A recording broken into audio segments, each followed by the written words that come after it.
In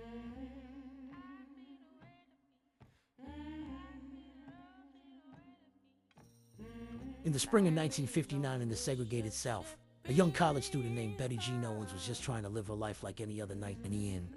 She was a student of Florida A&M University in Tallahassee, Florida, a proud historically black college filled with young people who believed education could open doors that segregation tried to keep shut.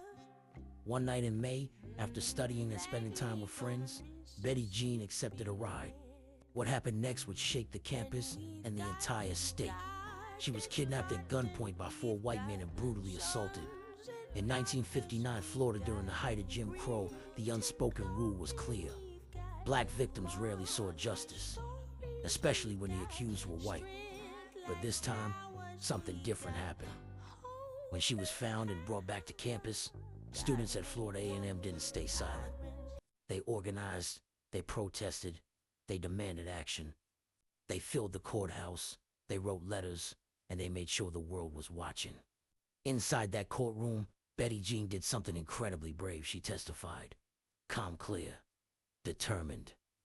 Her voice carried more than just her own pain.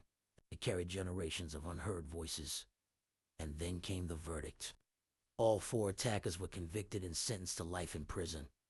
In the deep South of 1959, that was almost unheard of. It was one of the first times white men were held legally accountable for the rape of a black woman.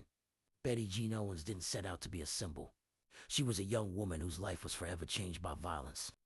But her courage, and the courage of the students who stood behind her, became part of the larger story of the civil rights movement. Her story is not just about tragedy. It's about bravery in the face of fear.